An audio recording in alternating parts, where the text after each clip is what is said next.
ஒரு 50 இருந்திருக்கலாம். மேரேஜ்க்கு அப்புறம் அதோட இன்டென்சிட்டி மாறும். அந்த மாதிரி அப்படியே லைஃப் கோஸ் ஆன் இல்லையா?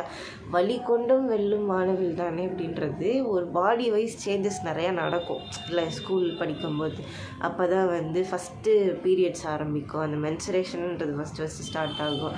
அப்புறம் அது எவ்ரி மந்த் கண்டினியூ ஆகும். ஒரு 8th 9th 10thலலாம் ஆல்மோஸ்ட் எல்லாருக்குமே ஒரு 10th ஸ்டாண்டர்ட்குள்ளேயே 10th ஸ்டாண்டர்டுன்றது நான் இப்போ சொல்கிறதே ரொம்ப அதிகம் தான்.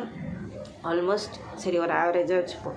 ஆல்மோஸ்ட் ஒரு 10th ஸ்டாண்டர்ட்குள்ளேயே எல்லாருக்குமே அவங்களோட ஃபஸ்ட் மென்சுரேஷன் வந்துடும். அதுக்கப்புறமா எவ்ரி மந்த் அது ரிப்பீட் ஆகும். அதை ஃபேஸ் பண்ணுறதே ஒரு பெரிய சேலஞ்சாக இருக்கும். ஸ்கூல் காலேஜஸ்லலாம் ஒரு பெயின்னு சொன்னால் ஒரு ஃபஸ்ட்டு ப்ரையாரிட்டி பெயின் இது. அதுக்கப்புறமா maybe family wise financial wise ஆப்வியஸாக பெயின் இருக்க தான் போகுது, அதை நான் இல்லைன்னே சொல்லலை. But this kind of pain கொண்டும் வலி கொண்டும் வெல்லும் வானவில் தானே. எனக்கு என்ன தான் ஒரு பெயின் இருந்தாலும் அதை நான் வெளியே காட்டிக்காமல் நான் வந்து கேஷுவலாக தான் இருப்பேன். அப்புறம் அது வண்ண மேகமாய் வானத்தில் பறந்தேன், வாசல் ஒன்று இருப்பதை அடியோடு மறந்தேன். பாயிண்ட். மேகம் என்ன கலர் கலராக இருக்கும், எல்லா கலர்லேயும் இருக்காது. பட் வானம் வந்து ஒரு மாதிரி வேறு வேறு கலரில் இருக்கும்ல. இது வந்து நான் ரொம்ப வளரிட்டுருக்கேன். But straight getting to the point என்னென்னா, வண்ண மேகமாய் வானத்தில் இருக்காது. மேகம்ன்றது வெறும் ஒயிட் கலர் மட்டும்தான். ஆனால் ஐ டூ ஹாவ் மெனி கலர்ஸ். எனக்கு இந்த மாதிரி கோவம் வரும், நான் வந்து ஹாப்பியாக இருப்பேன், நான் சோகமாக இருப்பேன், நான் சிரிச்சிட்டு இருப்பேன், சம்டைம்ஸ் நான் மூட் அவுட்டில் இருப்பேன். இந்த மாதிரி வேறு வேறு கலர்ஸ் இருக்குது எனக்கு. வண்ண மேகமாய் வானத்தில் பறந்தேன் இந்த மாதிரியான ஒரு கலர்ஸ் வச்சுட்டு ஐ வாஸ் ஃப்ளைங் ஹை. நான் வந்து வெளியே ஃப்ரீயாக சுற்றி திரிஞ்சிட்டு இருந்தேன். வாசல் ஒன்று இருப்பதை அடியோடு மறந்தேன் அப்படின்றது எதுக்காகனா, at the end of everything we have to get back to our home.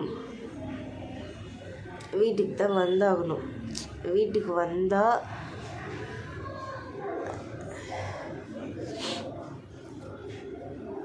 நமக்கு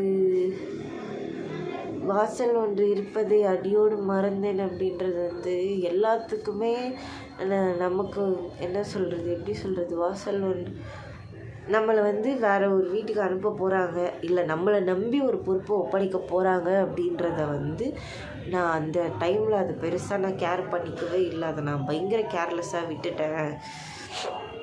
ஏன்னா அப்படி தான் இருப்போம். ஒரு சின்ன குழந்தைக்கு என்ன தெரியும், அது கேர்ஃபுல்லாக வச்சுக்கணும்னா தெரியும், அது இஷ்டத்துக்கு சுத்தம். இன்று கனவுகள் மறந்து அவன் காதலும் உணர்ந்து எந்த சுயத்தை துறந்து. அதாவது இன்று கனவுகள் மறந்துனா இது ஒரு சிலருக்கு வீட்டிலே ரெஸ்ட்ரிக்ஷனாக இருக்கலாம். இதெல்லாம் எதுக்கு தேவையில்லாமல் பண்ணிக்கிட்டு வேலையை பார்ப்போம் அப்படின்னு சொல்லிட்டா அது மீறி அவங்களால செயல்பட முடியாது, அந்த தைரியம் இருக்காது சரியா. ஆனால் அதையும் மீறி வெளியே வந்து சிலர் அவங்களோட பேஷனையோ இல்லை அவங்களோட இன்ட்ரெஸ்ட்டையோ கண்டினியூ பண்ணுறவங்க நிறைய பேர் இருக்காங்க. ஸ்டில் இன்று